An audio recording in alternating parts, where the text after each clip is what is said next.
Sige po, tayo po tayong lahat. Palakpak po para sa Panginoon! Let's welcome the man of God, Pastor William Bessie. Sige po, makakaupo na po tayo lahat.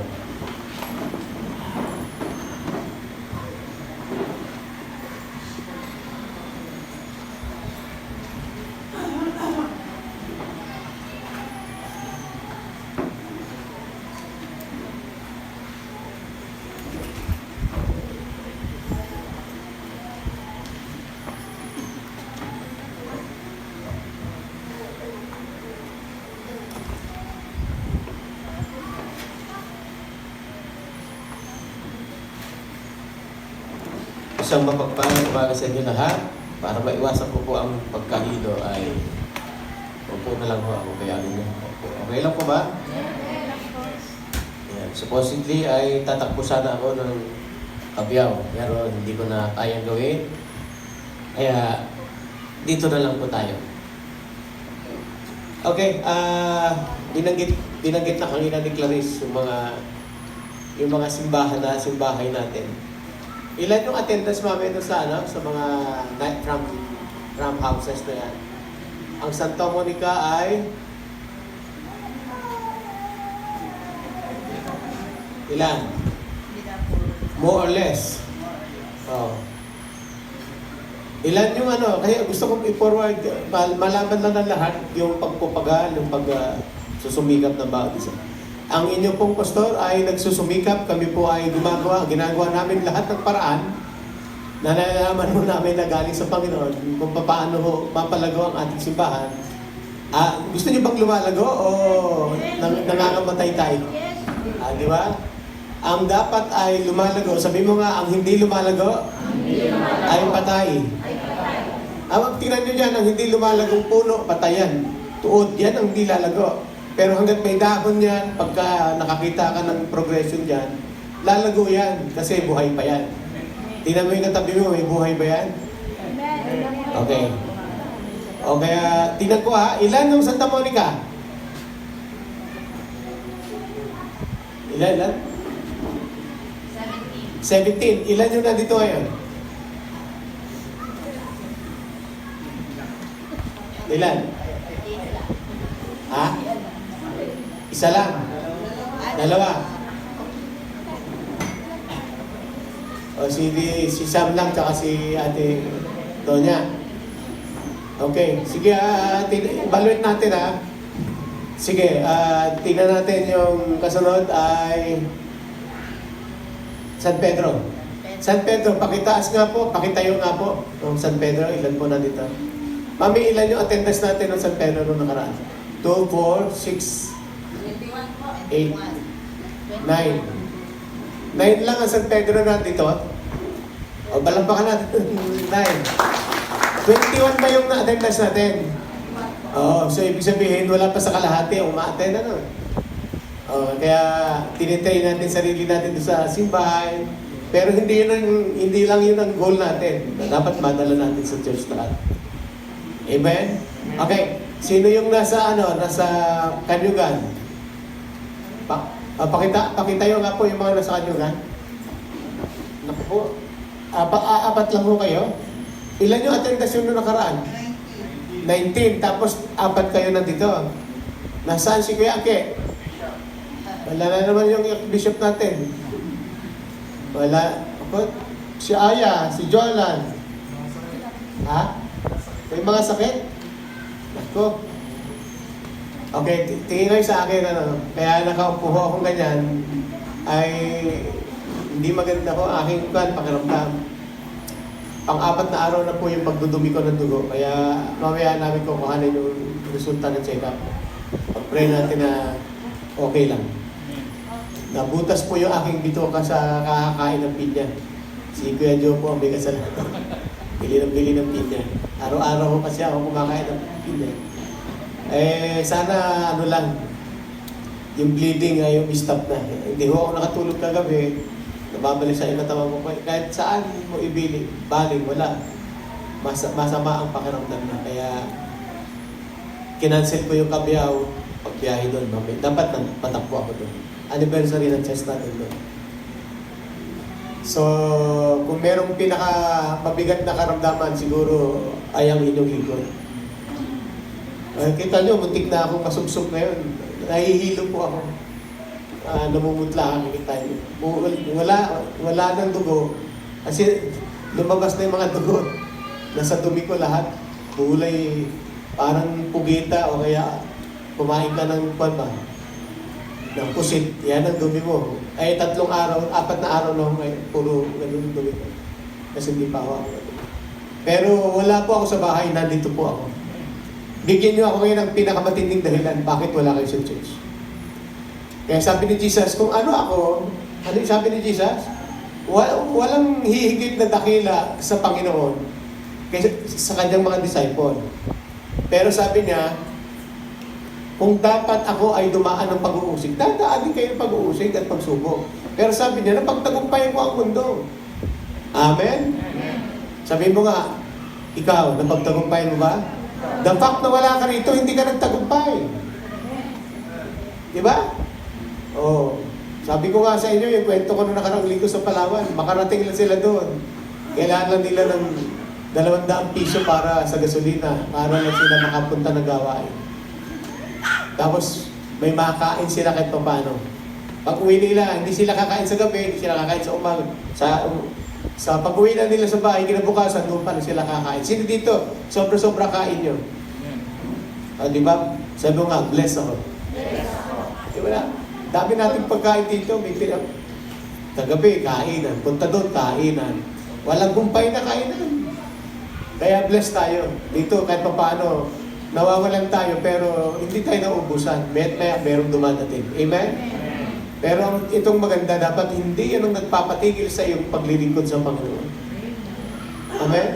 Sabi ni Jesus, hindi ko sinabing wala kayong kaguluhan sa mundong ito. Marami kayong kaguluhan, pero dapat pagtagumpayan yung mundo. Kasi napagtagumpayan mo na. Amen? Ang kasakitan, ang karamdaman. Amen? Okay, so, anong kasunod? Anong branch? Anong simbahay? Paumbong.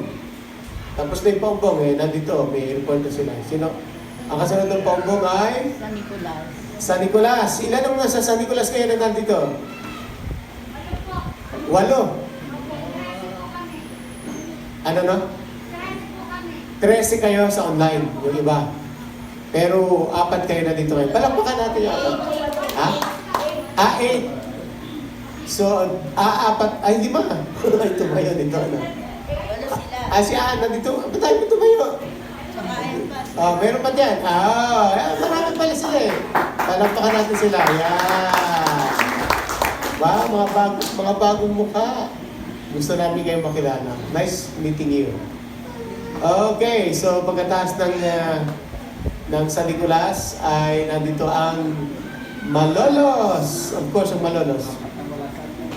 Ilan yung nasa Malolos? 1, 2, 16 tayo kagabi? 16. So, ilan lang ho na dito? 7. So, ibig sabihin ay... Ito. Okay, palakpakan natin yung Malolos. Yung San Marcos. Ang pinakamarami San Marcos, 26. Yan. Nandito ba lahat yung 26 na yan? Dito lahat? Palakpakan natin San Marcos. Yan. Subok na matatag. Subok na matibay. 2 linggo wala sila Ate Beth. Pero nandito na sila yun, magaling na sila. Amen? Amen. Salamat daw sa lahat ng dumalaw. Sa mga nagdala. Sa mga nakiiyak. Yan. Okay, so dapat walang hahadlang. Sabihin mo nga, wala nang hahadlang. Sabi nga ni, kamatayan lang ang maghihiwalay sa atin sa paglilingkod sa Panginoon. Amen? Amen. Ako'y namatayan. Hindi, nasa church ako. Nung namatayan kami, nasa church ako. Walang makakahadlang kahit may patay. Dadali ko yung patay dito. Kasi alam nyo yan, walang tataas sa human obligation para sa God obligation o God's cause. Tama? Pinangaralan natin noong nakaraan yan. Walang, Sabi niya, Lord, may patay ho kami. Hindi iya mo munang ilibing. Sabi niya, hayaan mo yung mga patay. Ilibing ng kapwa patay. Ano ibig sabihin nun? Yung mga patay sa pananampalataya, mga unbeliever yun. Hayaan mo silang maglibing kung talagang may patay sila. Pero sabi niya, dapat hindi yan mangingibabaw sa God's cause. Amen. Amen. Oh, nilalagay natin yung buwis buhay sa mga hanap buhay, pero sa totoo lang, pagdating ng sweldo, ang natatanggap mo hindi buhay, kundi pera. Di ba? Pero sabi mo, ito po yung hanap buhay ko. Binibigyan ka pa ng buhay niyan pag binibigyan ka ng sweldo? Hindi, di ba? Ang totoong hanap buhay nandito sa gawain. Dito ka nakakasumpong ng tunay na buhay. Di ba? Kanina, malatang-malata ako. Nung nagkakantahan na tayo, sumigla na ako. Amen. Pwede mo makaintubig. Lamputla pa rin ba, no?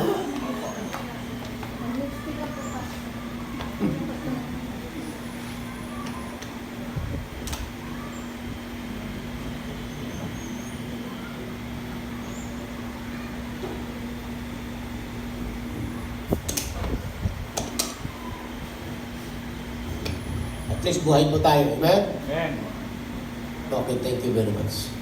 Pag-usapan po natin yung mga impossible dreams. Sabi mga impossible dreams. Sino po sa inyo ay may mga panaginip kayo na parang imposible? Pakitaas ang kamay. Pakitaas ang paa. Meron kayong panaginip na parang ang layo-layo, ang tagal-tagal, parang impossible dreams. Ano yung kanta ni Matt po, no? Impossible dreams. Di ba?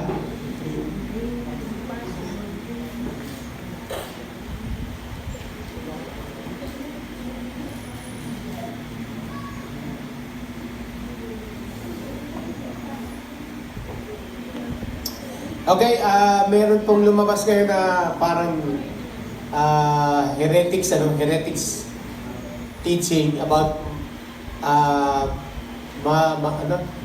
Marco Cizem. Yung may-ari po ng Big Bro, naglabas siya ng isang video na preaching niya na binigyan niya ng interpretasyon si Adan at sa iba. Hindi ba? Sino nakapanood nun? Uso-uso naganap na naganap. Kaya gusto kong tingnan nyo na yung Big Bro po, nagsimula ho sa atin dyan, sa YouTube yan eh. Napunta po kay Ed Lapis. Si Ed Lapis ngayon ay nagsimula din full gospel, nagsimula din matino. Pero ngayon, wala na sa katinoan dahil tinanggap nila ang Marco Cizem teaching. Alam niyo yung teaching na yun? Na ang Diyos daw ng Old Testament saka yung Diyos ng New Testament ay magkaiba. Si Yahweh daw saka si Jesus magkaiba. So, sabi ko nga, sa huling araw na ito ngayon, napakadami nating matatanggap na iba't iba, iba't ibang klase ng mga na kahayagan at maling mga tsurya. Pero gusto ko sabihin sa inyo lahat na kahit kailan hindi magiging tama ang mali. Amen? Okay. Punta tayo sa math. Hindi ako marunong masyado sa mata. Pero positive plus positive equals positive. Pero negative plus negative.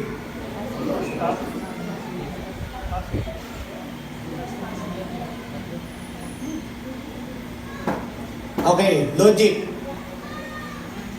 May utang ka. Ang tanging paraan mo para mabayaran mo yung utang mo, mangutang ka uli. Nabayaran mo ba yung utang mo? Logic ha, logic. Dagdagan mo pa uli utang mo, mababayaran mo na kaya yung utang mo? Logic. Nagigets niya lang? Okay. Itong panahon natin, napakaraming heretics na mga darating na mga makakarinig kayo ng iba't ibang teaching. Kaya, okay. Sabi ko, hindi na maitatama ang mali ng isa pang mali. Kasi dapat itama. So maraming lumitaw ngayon para sa reaction, para itama sila. Pero ang tao daw na mahirap itama, meron ng tama. Sabi mo sa katabi mo, meron ka bang tama? O mas malaki ang tama ko? Di ba? Ano daw yung taong may tama? Yung alam niya na siya lang ang tama. Ayaw makinig sa iba. Nadapa na nga, inulit pa. Di ba? Hello? Kaya, today's generation, alam nyo ba yung sinasabi namin nung makalawa, kahit ang pangangaral ng gospel ay nagkaroon ng shifting. Alam niyo yung shift, ibig sabihin, nagbago ng anyo, nagbago ng mukha. Alam niyo kung bakit? Noong 90s hanggang itong 12th centuries, ang kasalanan versus righteousness lang ang preaching. Pero ngayon, naiba. Alam niyo kung bakit? Ang mga tao ngayon kahit Christian, pag pinagsabihan mo na ito ang tama at ito ang mali, masasaktan. Kaya nabago. Kaya ang preaching din nagbabago. Kahit kami kailan magbago. Alam niyo kung bakit? Kasi ang pagbabago ngayon pala, painful versus pleasurable. Pagka ito bang salita na ito ay makakasakit, gagawin ko pa. Mas pinipili ng tao ngayon yung mga bagay na pleasurable. Alam niyo kung bakit? Pangit yung utang, pero nakikinabang sila. Nangungutang pa rin. Di ba? Tingnan mo. Ang pamilyang maraming anak, minsan yung mahihirap. Di ba? Hindi na nakita, papangit na yung anak, sige pa rin. Di ba, pagka papangit na, tigil na. Tingnan mo ngayon katabi mo, pabuti ba, paganda? So today's generation is, we are dreaming sometimes the impossible. At isang bagay na hindi ko po mapapalagpas ngayon ay yung mga bagay na nilinaw ng salita ng Diyos, na mga imposibleng panaginip mo ay hindi mangyayari sa panahon ngayon dahil contradict sa kalooban ng Panginoon. Amen? O parang ngayon, di ba? Usong-uso ngayon. Yung nagkakapalit-palit na ang mga mukha. Amen? Anong kaibahan ng man sa woman? Womb. Kaya nga, man with a womb. Yan. Yan ang kaibahan. Kaya maraming nagpipilit na sila ay woman. Pero kahit kailan hindi sila magkakaroon ng womb. Inuto sila ng diablo sa kaisipan na yun. Hindi kailan magiging truth ang lies. Amen? Pero masakit. At ano ang gamot sa sakit ay sa bagay na yan? Pinipilit na hinahagka at pinipilit na ituwid natin. Naalala niyo yun? Marami tayong kapatiran niya sa paumpong nagkaganyan eh. Pero anong daran, hindi talaga nila matanggap na ang mali ay mali. Amen? Ang tama ay tama. Noong nakaraan, binanggit ko na ho yan eh. Yung sermon, first week of June. Ano sabi ko yung kulay ng damit ni Ate Emmy? Blue. Anong damit ni Dahil Lilian? White. Pero pwede kong sabihin, ang damit ni Ate Lilian ay cream. Di ba? Ano ang kulay ng damit ni Ate Lilian? Cream. Ano kulay? Cream. O, tamo nga. Pag sinabi ko kasi, ang nasusunod yung ako, hindi kayo. Nagigis nyo? Hindi nyo naalala yung illustration ko na nakaraang linggo? At ganyan yung panahon ngayon. O, yung stage natin, anong kulay? Hindi nyo ba alam, gray yan? Gray. Sabi nga si may sabi gray. Gray.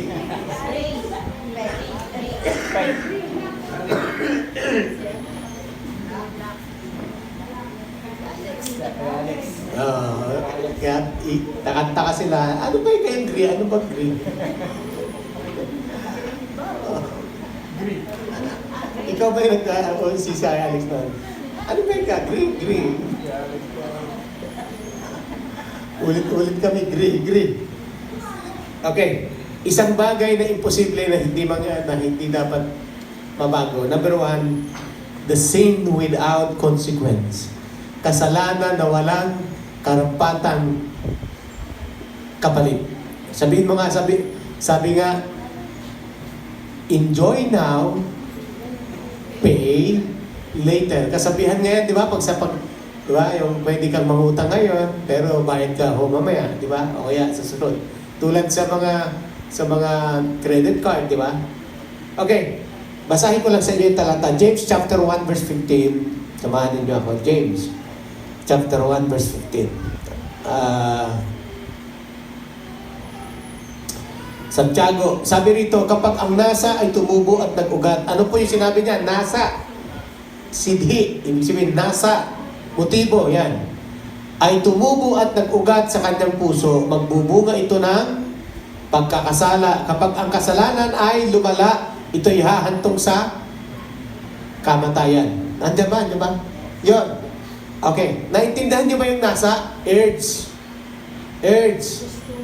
Kagustuhan ng laman. Amen? Amen. Sabi ng Santiago, ang nasa, tayong lahat ay may nasa eh. Depende yan kung paano mo siya gamitin. Di ba? Amen.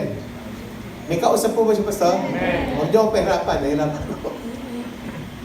Parang ako, pag mamamalengke ako, kusang lumiliko yung gulong ng motor ko doon sa ukay-ukay. Kinikintutan ako. Eh, yung kausap ko namang kababayan natin, taga Cebu. Bay! Daghan bay! Kasi madami daw na bago. Nako eh, tuwing Martes lumiliko, kaya ate Eme, nalululat, tigdadating, bandel-bandel na ukay ang nabibili ko. Nasa ng katwa. Pero ako naman din ko kasi kailangan kong maraming damit dahil tumatayo kami. Urge. May urge tayo sa laman, di ba? May urge tayo sa, di ba? Mga kabataan naman, ang urge nila, gusto nila laging may milk tea. Milk tea, yan. Di ba? Burger, milk tea. Di ba? Urge, yan ang urge. Burger, maya kain, di ba? So, ang tawag dyan ay nasa. Pero pag namali tayo ng pagnanasa, nauuwi po ito sa, sabi niya, kapag ang nasa ay tumubo. Kaya tumutubo pala yung nasa. Dati pa, sabi nga, nagsimula sa patikim-tikim. Ano ang kasunod? Sa bandang huli, lak-lak na. Kabilin-bilinan, nang ginamang Bisaya, ng dula. Okay, mga kababayan, kung magay masaktan, para parastan tayo. Ang nasa ay tumutubo at nag-uugat sa kanyang puso, magbubunga ito ng pagkakasala. Kaya pag nagustuhan mo isang bagay, tapos hindi na nawawala sa iyo yan, ako, nagagawa ka na ng paraan para yung nasa na iyon ay masunod mo na. Sabi nga ay cravings. Yan. Say it again, cravings. Alam niyo yung cravings, ginagamit sa mga samgyap o kaya sa samji o kaya sa ano yun? Yung mga nagtuto, bukhang. Mukbang. Yan. Nako, dami nang namatay sa mukbang. Tigilan nyo na yan. Puro litson karain. Ayun, namatay na. Anong pangalan mo? Si Boy? Si Boy Tapang naman nakilala sa lahat ng mga exotic kinakain niya. Uod, at kung ano, bulate. Kaya nga Boy Tapang. Pero yung pala, natuklasan ko, matapang, hindi lang matapang ang sigmura, matapang din ang mukha. Kasi kaya, di ba, kaya, sumikat na siya eh. Kailan sa panahon niya, matapang din ang mukha mo. So sabi ng Romans chapter 6 verse 23, ang kabayaran ng kasalanan ay kamatayan. Diretso tayo sa Romans 8:6. Sabi rito, ang pagsunod sa hilig ng laman ay naghahatid ng kamatayan sa kamatayan. Ano raw ang nangyayari kapag sinusunod mo ang laman? Yon, naghahatid sa kamatayan. Inom pa pare. Sagot ko, yan. Ngunit ang pagsunod sa Espiritu ay nagdudulot ng buhay at kapayapaan. Kaya sabihin mo sa katabi mo, iwas sa kasalanan.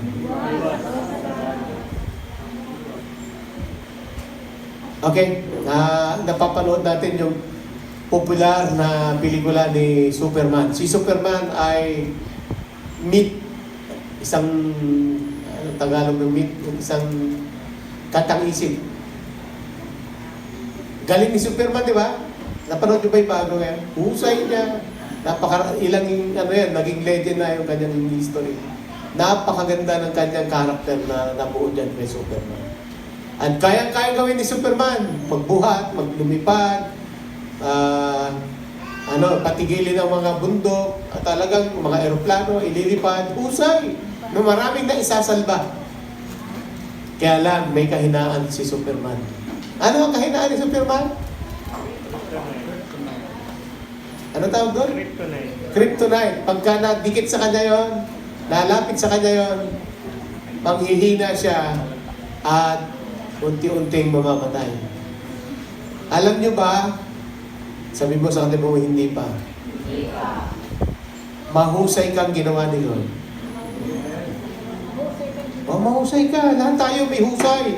May kanya tayong galing. Ang galing mo, hindi galing ng iba. Yung kaya mo, hindi namin kaya. Kaya mahusay ka. Yung ganda mo, exotic ka, di ba? Alam niyo ba exotic? Yan yung uso ngayon. Opo, uso ngayon yan. Yan ang hinahanap sa ibang bansa. Oo. Yan ang hinahanap ng AFAM. Alam niyo po, very powerful tayong nilikha ni Lord, pero meron po tayong katapat na nagpapahina sa atin, walang iba kundi ang kasalanan. Kaya mong gawin eh. Magagawa mo, mamamaksimum mo ang buhay mo, magiging maximum ang buhay mo, marami kang magagawa, marami kang maiimpok, marami kang makikita, marami kang pagpapala. Sabi ng salita ng Diyos, we are blessed. Kung tayo na sa Panginoon na. Kaya lang, sabi mo, kaya lang, iwas sa kasalanan. At ang kasalanan ay para sa kryptonite na pag nadikit sa atin, napakahirap siyang alisin, mamamatay yung spiritual mo, mamamatay yung buhay spiritual mo, manghahawa ka pa. Tingnan nyo, yung mga tinamaan ng kryptonite, hindi na nakabawi. Di ba? Yung, lahat naman tumatama sa panghihina, di ba, kahinaan? Pero yung sin na yan, yung kasalanan na yan, ang maglalayo sa'yo, mag-uudyok sa'yo para lumayo sa Diyos. Alam mo ba yun? The consequence of sin, chastise. Sabi mo nga, chastise. Para siyang palo. Isa siyang condemnation. Isang paghatol. At ito'y nagdudulot ng kamatayan. Surely follow unrepented sin, God's judgment on it will catch up with the man, if not in this life, then surely in the next. Kapag hindi mo ito kasabihan, may madalas makikita mo ito. If you miss heaven because of your sin, you will not miss hell. Ulitin ko lang. Pag na-miss mo raw ang langit dahil sa kasalanan, yung impyerno hindi mo mamimiss. Tatama ka doon. Dalawa lang ka pupuntahan. Amen? Kaya sabi ni Satanas, sige, enjoy now your sin, but pay later. Maniningil yan. Yung inom ng inom, kinabukasan, para bang walang humpay, o yun, maagang binawian ng kalusugan. Maagang nawala. Maagang nagkasakit. Maagang nag-retire. Kasi nga, nag-enjoy siya ngayon, pero nung naningil na sa kanya, wala na siyang magagawa. Gusto ko maintindihan natin na ang mga anak ng Diyos, hindi tayo dapat capable na gumawa ng matitinding kasalanan. Sabihin mo nga ulit sa katabi mo, iwas sa kasalanan. Kaya magandang expression. Maganda sana expression natin. Pag aalis tayo ng bahay, sasabihin natin sa mga anak natin, sa mga kasama natin, Mami ha, iwas sa kasalanan. Nag-i-expression yan ng isang bishop na kaibigan namin na makasama namin siya sa Hong Kong. Alam niyo kung bakit? Yung bishop na ito, one moment in time, nalaglag siya sa kasalanan. At yun yung nagsadlak sa kanya sa sobrang kahirapan ng buhay. Hirap na yung kalooban mo. Tinan nyo yung mga gumagawa ng kalokohan. Nagloko na asawa, yung infidelity na tinatawag, nangaliwa, nanganan ba yan o nangaliwa, nangapit bahay. Anong idudulot na mabuti yan? Sira ang pamilya, sira ang mag-asawa, damay ang mga anak, pati habang buhay kayo, magkikita kayo isang araw, magkakagalit kayo hanggang paglipat-lipat uli ng inyong mga henerasyon. Kasi habang buhay yan, buti pa nga yung namatay eh. Kasi ang namatay, pagkatapos niya yung mamatay, pwede ka na mag-asawa yung asawa. Wala nang istorya, patay na yung asawa niya eh. Sabi ng Bible, di ba? Pero habang buhay yung asawa mo at maghiwalay lang kayo, isang araw, magkikita rin kayo. Isang araw, magdudulot kayo ng mga sakitan ng kalooban sa isa't isa pag nakikita mo. Di po ba? Hindi maganda ang kasalanan. As much as possible. Lalo ngayon, may nagpaparinig sa iyo, ang ganda mo naman. Itong mga kababayan, yan ang mga kahinaan ninyo, no? Yung pag sinasabihan na kayo pinupuri po, o binabola-bola kayo, ang ganda mo naman. Na madali kayong ma-touch. Madali kayong emotional kasi kayo. So, yung affection dapat ipinapakita sa asawa lang. Amen? Kaya lalo dyan, yung wala dyan yung asawa. O sino pa yung wala ng asawa, gusto mag-asawa? Wala akong asawa. Sino dito yung dalaga na? O dalag-dala na? Amen?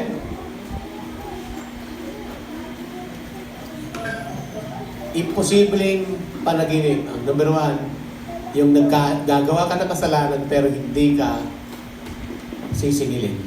Sa isang bansa dito sa Europa, ay meron silang batas sa kanilang lugar na ang kabayaran daw ng kasalanan ay kamatayan. Alam niyo po ang ginagawa nila sa bansa na yon, pagka pumatay ka ng tao, yung pinatay mo, itatabi ka doon sa pinatay mo. Kaya pag nakaupo yung patay, ay nakahiga yung patay, higa ka rin sa tabi ng patay. Hanggang sa mamatay ka. Kaya magkatabi kayo, magkaharap kayo.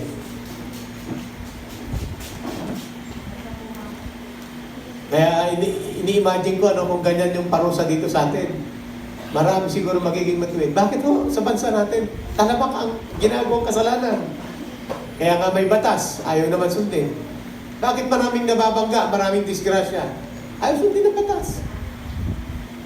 Sinabi ng mag-helmet, ayaw mag-helmet. Ito ba ito sa langit, ang tamaan ay? Sinabi ng kumuha ng lisensya, pag wala ka kasing lisensya, kahit kasalanan pa niya, kasalanan mo dahil bakit ka walang lisensya, hindi ka dapat mag-drive. Yan ang batas niya. Kaya kahit ikaw ang napatay, wala kang magagawa. Walang demandang maibabalik mo dun sa naka-aksidente sa'yo. Di ba? Kaya nga may red light. Kailan may, ano yung ibig sabihin ng red light? Binabago sa Pilipinas yun eh. Sa Pilipinas kayo yung red eh, go. Maraming beater eh. Red light beater. Yan. Talagang, ano na eh, bang klase bansa natin ano. Bakit kaya ka mag-helmet? Ay para ka sa pulis. Tingin kayo sa akin, tama ba yung sagot niya? Bakit ang helmet ba para sa pulis? Para sa'yo yan eh. Diba? Ang helmet ginagamit pag bagong kasal ka, para yung asawa mo, bigyan mo ng helmet para wag mautog. Ang helmet ay protection mo. Ang lisensya ay protection mo. Ang matuwid na buhay, protection natin yan. Kaya pag nagkasala ka, wala tayong protection sa Diyos. Kasi gumawa ka ng kasalanan eh. Amen? Kaya, naalala ko yung kwento ng ating bishop na kaibigan na yun. Sabi niya, pag nag-pray ako dahil gumawa ko ng kalokohan, hindi makarating sa langit. Hanggang kesa bilang, kung hindi ako maiyak, sabi niya, wala akong maramdaman. Sa loob ng ilang panahon, hanggang sa hindi niya kinaya. Pumunta siya sa pulpito at siya ay nagkumpisan sa mga tao.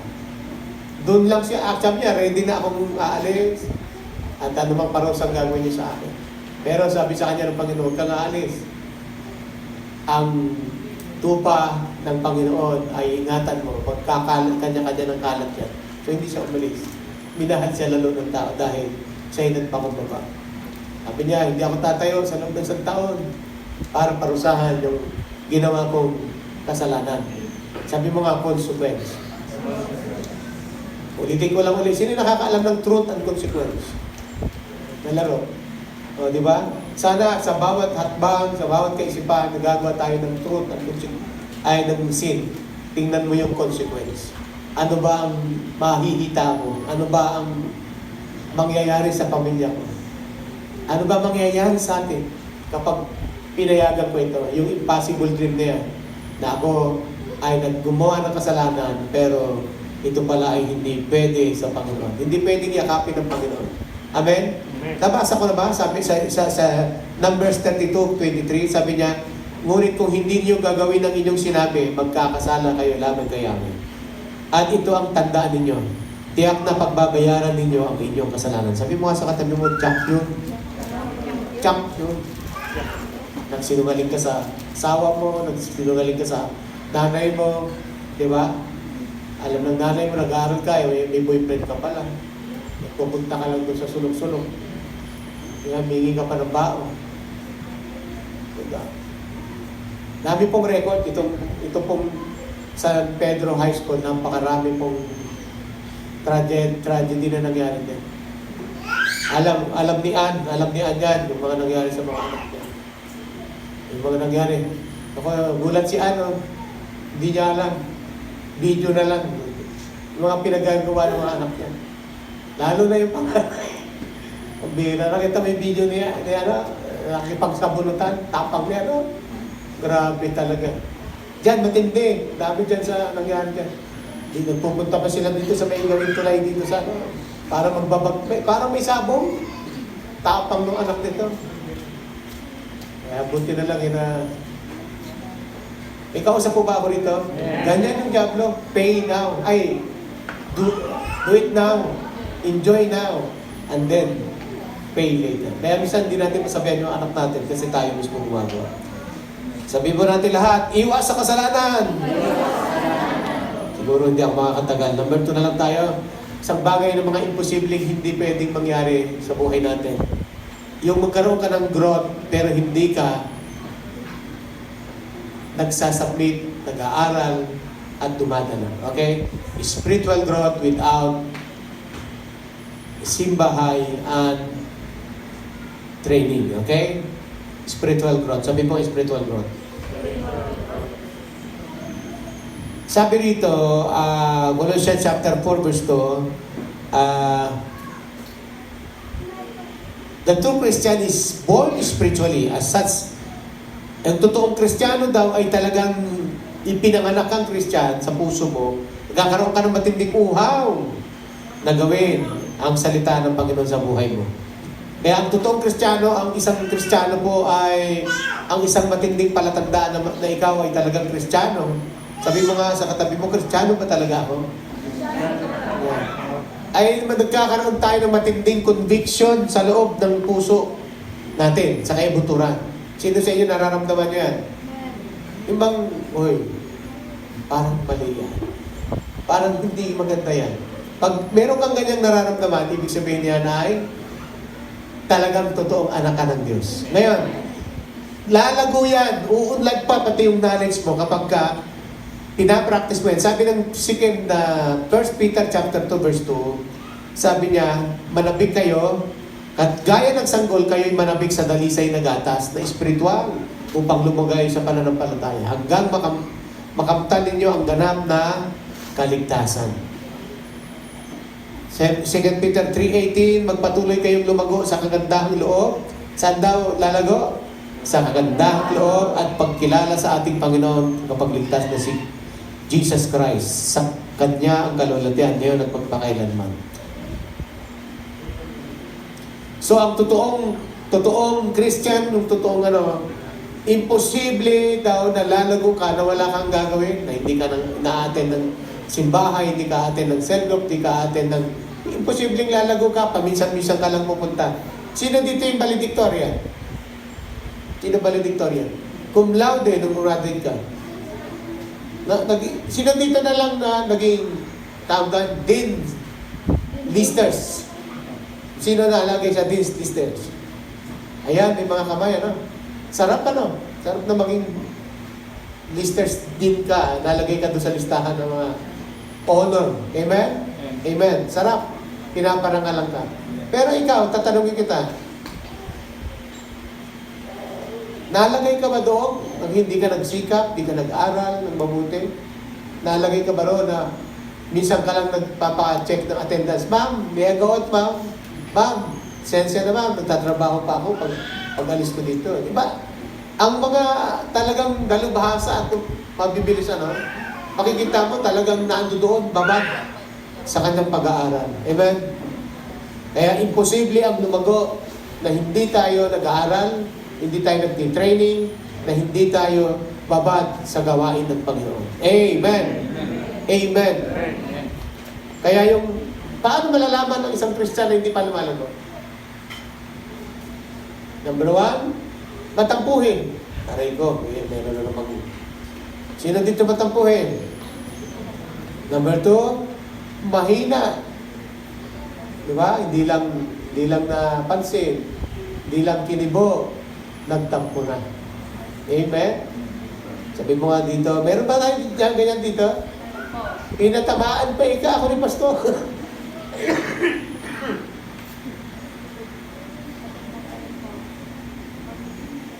Kaya hindi ka na lumago-lago kasi nga hindi ka naman madalas na nagsusumika para sa gawain mo sa spiritual mo. Kaya hindi ko na kakalimutan yung kasabihan namin sa Bisaya, iya ulo, iya kulo. Yan. Iya kalab, iya bakiro. Ibig sabihin, ulo mo, dala mo. Kaluluwa mo, pastol mo. Di ba? Kaya mahina ka, kung minsan ka lang lulubog, lilitaw ang buwan at araw. Kaya, Pastor, diet po ako eh. Yan ang huwag mong gagawin diet yung spiritual. Physical, okay lang. Amen? Diet mo na ako, hindi mo na ako magbabible study, hindi mo na ako attend ng prayer. Ano mangyayari sa'yo? Hindi diet. Mamamatay ka, unti-unti. Okay, paano magiging healthy? Tingin po kayo sa akin. Sino dito healthy? Paano ba dinidescribe ang healthy? Walang sakit? Masigla? Punong-puno ng buhay? Ano pa? Masayahin. Yan. Ano tawag dyan? Healthy. Sabi mo nga, healthy kami. Yan. Pero pag naging healthy ka, dapat may proper diet ka, proper sleep, yan, and proper exercise. Amen. Physical and spiritual. Yan ang healthy. Normal ang blood pressure, normal ang diabetes, ang cholesterol, sino yung nag-report nung nakarang araw? Puro ika highest. Doon sa nanay ni Pei. Kagabi. Puro ika highest. Taas ika. Bumalik daw yung sa lahat ika ng pati, hindi maganda yan. Pati liver. Yung isang pati kasi nilalagay sa burger, masarap yun. Yun. Sabi ko kay Ate Babes, ayun, si Cecil, kaklase mo. Pero okay ka na ba, Cecil? Ginagamot. Nasa Lunes ka pala. Ayan. Bawasan ng taba. Bawas. Okay. Magpa-check up na. Okay. Kaya pala, di ba, karamihan sa mga sitwasyon natin, tayo mga Pilipino minsan, dati hindi, malulusog ang mga Pilipino, healthy ang mga Pilipino, alam niyo po yung kung bakit? Maayos tayong mga, sanay tayong kumain ng mga ano ba, yung mga, kamote. Tapos, di ba yung mga healthy na pagkain ng mga Pilipino, nagkaroon daw ng paligsahan kung sino ang mananalo sa pinakamatigas na ngipin. Ang nanalo po, Pilipino.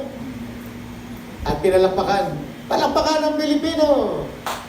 Kasi sabi nung kan, kinagat niya yung microphone, nakagat ng kano. Sira ang naman, ang hapon, kumuha ng napakatigas na kahoy. Ninat-ngat niya yung tigas ipin. Pagdating sa Pilipino, bakit di ka matigas ang Pilipino? Ano kinakain mo? Metal. Palakpakan sila. Sino ba naman kumakain ng metal? Metal gusto ng kamote, metal gusto ng batil, metal gusto ng atpalaya. Natigas ka, malulusog. Kaya alam nyo na nagaya tayo sa European. Puro burger, puro spaghetti, pasta. Oh, puro ganun. Yung araw kinakain natin, lugaw lang, lulusog natin. Kaya mga sakit natin ngayon, alam mo ka, narinig ko kahapon sa radyo, ang obese po ngayon, dati ang obese na sa 30s to 70s Ang obese daw ngayon, in between ng 3 to 5. 3 years old. Obese Ibig sabihin, wala sa, mabigat timbang niya, wala doon sa edad niya. Ako, obese ako Kaya, hindi healthy. Kaya galaw-galaw nang hindi pumanaw. Amen? Yan. Kaya imposible na nag-grow tayo spiritual pero physical natin na pabayaan. Katulad yan. Marami dapat, alam niyo po, ang gusto kong gagawin, may bubuksan tayo sa Max Restaurant, sa tabi lang ng Max Restaurant. May bubuksan tayo sa Kanugpit.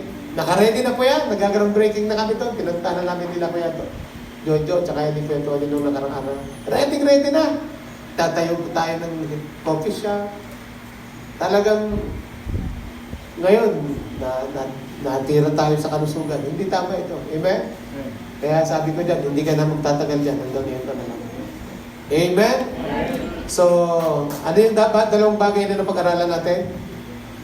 Imposible. Anong bagay na imposible? Na ang kasalanan ay walang karampatang kabayaran. Pangalawa, na ang paglago na hindi tayo nag-aaral at nag-i-involve. Amen? Hindi ka lalago ng basta-basta. Hindi ka magiging healthy kung basura kinakain mo. Amen? Sino't kumakain ng gulay? Pampahaba ng buhay. Kaya kita ninyo dito sa church, sinuggest ko talaga, puro gulay. Amen? Puro gulay. Oh, nakasibangot na sa akin yung mga kabataan. Kaya, sabi nga ni Ivan, munggo nung nakaraan, munggo na naman ngayon. Manawa tayo sa munggo. Alam niyo ba yung hindi pa naluluto na munggo? Paborito namin munggo Ay, ginataang munggo. Napakasarap kaya ng ginataang munggo. Sa amin, yan ang uso. O dito, ano lang, hindi kasi uso dito. Napakasarap ng ginataang munggo. Suggest ko lang doon sa mga nagluluto. Kakain na tayo. Sino ba yung cook ngayon? Kuya Edwin? Kuya Tony? Kuya Joven? Oh, yan. So, kakain na tayo. Gutom na ba kayo? O, kasi kailangan natin kumain. Dahil natin yung spiritual. Kumain tayo ng spiritual ngayon. At hindi ka lalago kung hindi ka ate ng simbahay. Hindi ka lalago kung hindi ka... Yan ang disenyo ng simbahay. Madalang ka kasi pumunta sa church. Kaya dinala natin yung simbahan sa bahay nyo. Tapos ang problema hindi ka pa rin nakita sa simbahay. Ano nang gagawin nila sa'yo? Mahina po ako, pastor. May sakit po ako, pastor. Sino may dahilan? Bakit ka mahina? Kaya nga ang kasabihan, iya ulo, iya kulo, iya kalag, iya bakiro. Amen? Sabihin mo sa sarili mo yan. Pastulan mo sarili mo. Pag hindi ka nag-devotion, hindi ka nag-pray, pango na lang, ala na. Lalapain ka ng demonyo sa labas. Sino sa inyo naniniwala, kaya ka nandito pa rin ngayon kasi nasusustain yung prayer life mo? O, binigay na natin yung ating prayer system, di ba? Amen? Dapat nadudoon ka para ma-encourage mo yung sarili mo, laging manalangin. Kasi pag ikaw lang mag-isa, hindi mo ginagawa. Hindi naman, pastor. Oo nga. Kung ikaw nakakalimutan mo, may kasama ka na di ba?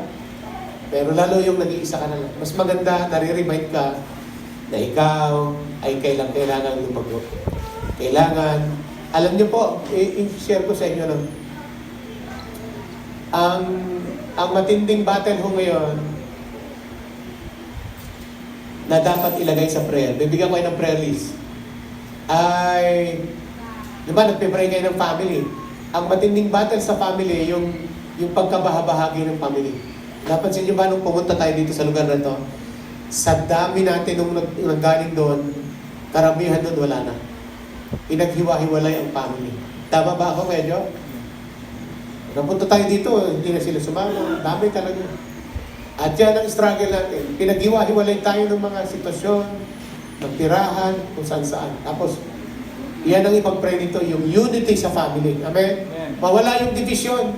Maalis ang mga rebellion. Yan ang problema sa pamilya. May kanya-kanyang desisyon. May kanya-kanya silang Diyos at Panginoon. Kaya kailan lubigin natin yung mga kasamaan na yan na ginagawa ng kaaway para maubos tayo. Amen? Amen. So, dito muna tayo magtatapos. Naniniwala ko, may ibang araw pa naman. May natutunan ko pa kayo? Si Lord naman, punong-puno ng pag-asa, laging may pag-asa. Pero sabi ko nga kanina, doon nagsisimula sa isang taong nalaman mo na mahal ka ng Panginoon. Hindi mo, baliwala sa iyo ang worship. Ikinig kayo? Walang kwenta ang worship sa inyo sa moment ng worship kapag hindi ka nakaranas ng totoong pagmamahal ng Panginoon. Kaya gusto kong parang tanungin kayo, sino talaga rito yung hindi mo naramdaman na minahal ka ng Panginoon? Ni minsan. Meron? Narinig mo lang, mabuti si Lord. Narinig mo, kaya ang sabi mo, mabuti daw si Lord. Kasi nga, hindi mo pa naranasan. Si Lord ay personal, si Jesus ay personal. Kaya sa worship mo, buhay na buhay ka, kasi nararanasan mo yan experience mo yan. Pagpasok mo pa lang dito, nararamdaman mo na, hindi mo maitatago. Pero kung ikaw, hindi mo naramdaman yung pagmamahal ng Diyos, hindi ka makapag-worship ng tama. Kasi wala ka pang experience na Diyos. At doon nagsisimula ang lahat sa Christianity. Amen? I suggest na maging honest ka sa Panginoon ngayon. Lord, matagal na ako rito pero hindi ko naramdaman. Pero pwede pa naman, Lord, paranas mo sa akin yung pagmamahal na yan. Gusto niyong ma-realize? Ang daming natulog kagabi, hindi lahat gising. Tama ba na isipin mo, mahal ka ng Panginoon, kaya nagising ka ngayon? Tama. Ang daming nagugutom ngayon, bilyon ng tao sa daigdig. Pero ikaw, hindi ka sumala sa pagkain. Tama bang isipin na mahal ka ng Panginoon? O ngayon, habang nandito ka, pinag-iisipan ka ng magandang kinabukasan ng iyong magulang. Nagtatrabaho, nagpapakahirap. Hindi ba yan, bless ka? Hindi ba magandang isipin na binless ka ni Lord ng magulang na mababae na kumakayod, ng punong-puno ng pag-asa? Sabi mo nga, bless ako. Ngayon, habang mainit sa labas, dito sa lugar na ito ay malamig, hindi ba tamang isipin na binless ka ni Lord dahil sa lugar na ito ay malamig? At hindi lahat ng simbahan malamig. Habang maraming tao sa paligid natin, pag-uwi natin mamaya, hindi maisip mo, sa bahay niyo, sa lugar ng kapitbahay mo, sa lugar ng kung sino-sino, may tao ba doon na nakakagawa ka ng isang pagkakamali sa kanila, pero tanggap ka pa rin? Pero dito sa loob ng church, meron bang ganyang klase ng tao? Na kahit ilang beses tayong lumayo, umalis, sa pagbabalik mo, welcome ka pa rin. Hindi ba tamang isipin na bless ka? Naramdam mo ang pagmamahal ng bawat isa, at yun ang pagmamahal ng Panginoon. Amen?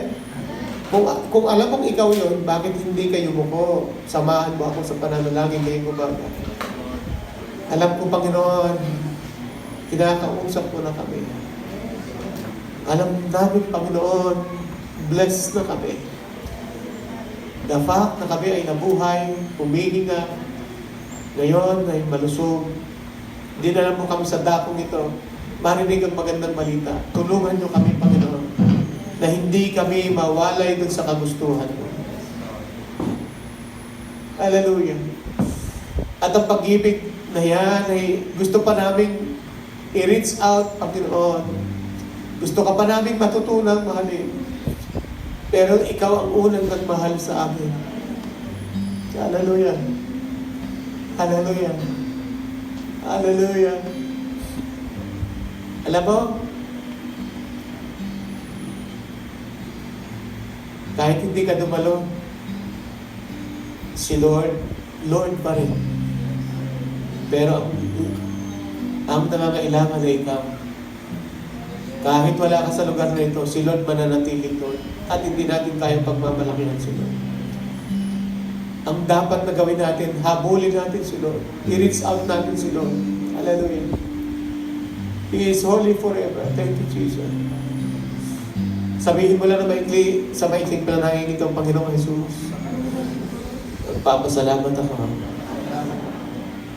Ipinadama mo ang iyong pag-ibig sa akin nang kahit ako'y makasalanan, namatay ka alang-alang sa akin. Una mo akong minahal bago kita makilala. Tulungan mo ako na layuan ng kasalanan. Tulungan mo ako na mag-usisa, manabig, lumago, magpalalim pa sa iyo. Wala po akong layunin na talikuran ka. Tulungan mo ako araw-araw para paglingkuran ka at mahalin ka. Jesus name. Sige po, ako na lang po mananalangin. Father, lay your hands upon them. Siyang nangangailangan ng pagmamahal na galing sa iyo. Siyang nangangailangan ng pagmamahal na hindi pa naramdaman sa kanilang tahanan. Pagmamahal ng isang magulang, ng isang tatay, ng isang nanay. Yung walang the unconditional love. Hallelujah. Hallelujah. All thrones and dominion, all powers and possessions, your name stands above them all. Your name, your name. Simulan mong sambahin ng Panginoon. Nandito ang kanyang presensya. Hallelujah. Hallelujah. Hallelujah. Thank you, Lord. All powers and possessions, your name stands above them all. Kung hindi mo pa maramdaman si Lord, sumayo ka, kasamahan mo kami. Hallelujah.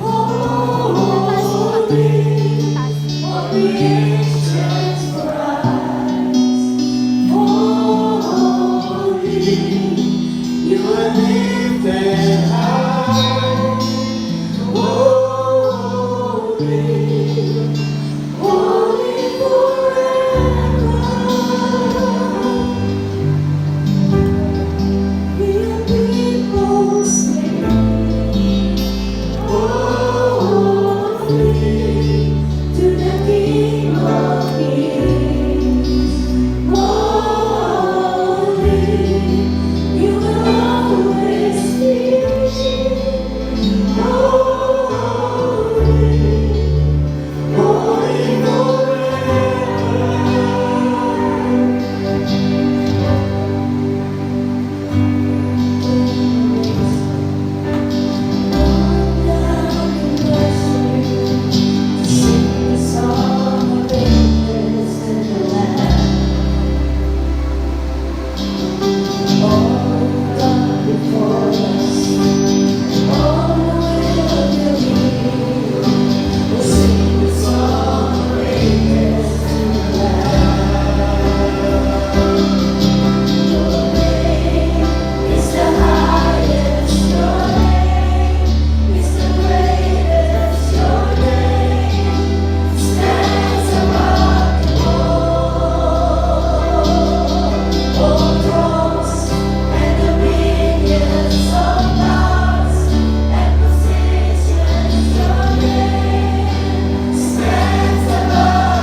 Hallelujah.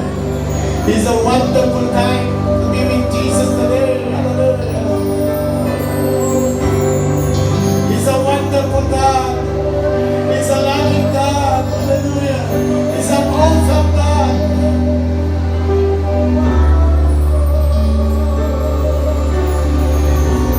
Oh, hallelujah.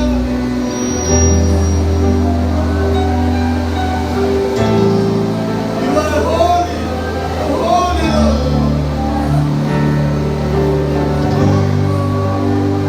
Hallelujah. This time around, nais ko pong hanapin niyo yung grupo na kinabibilangan niyo. Kung nasa simbahay kayo, mas maganda sama-sama kayo na. Kung meron naman, kung wala naman, sige, hanap ka lang ng isang grupo na pwede mong maipapanalangin, napabot yung pagmamahal, may padama ang totoong pagmamahal na galing sa Panginoon. Hallelujah.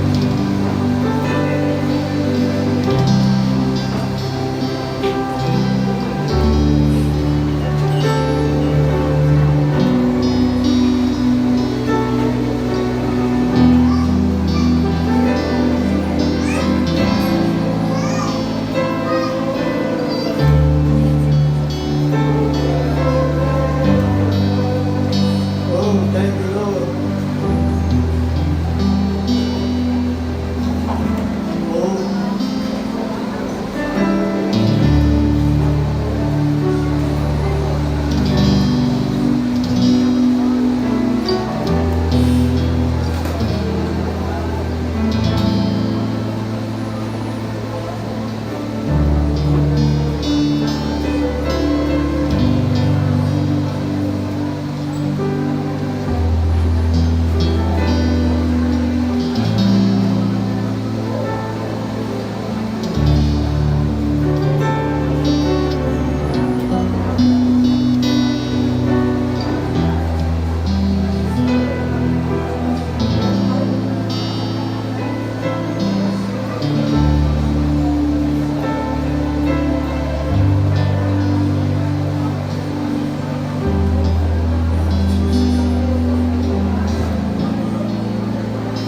hayaan mo madama ang pagmamahal sa pamamagitan ng mga panalangin ng mga bawat isa. Sige, individual, i-pray sa kanyang tawa ka ng kamay.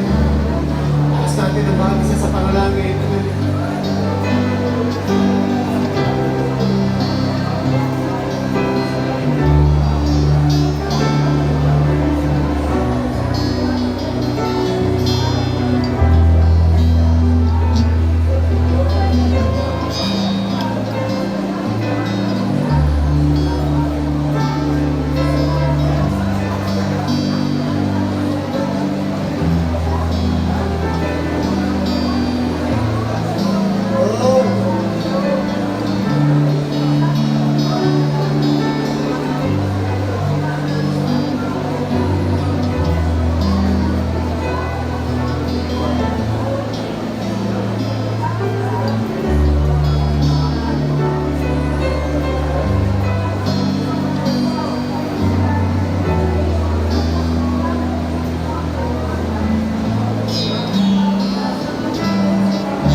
lahat paano ipag-pray? Will pray ba dito para sa mga taga-tugat?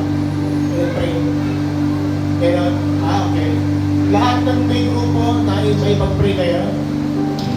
Okay? So, lahat, walang maiwan, walang tao sa lugar na ito na hindi nadaluyan ng pagmamahal ng Panginoon. Amen? Sabihin mo nga, I am blessed. I am alive. I am not forsaken. Sabihin mo sa tatlo na tao, I am blessed. I am alive. I am not forsaken. Taas ang kamay. May magandang kinabukasan na naghihintay sa iyo.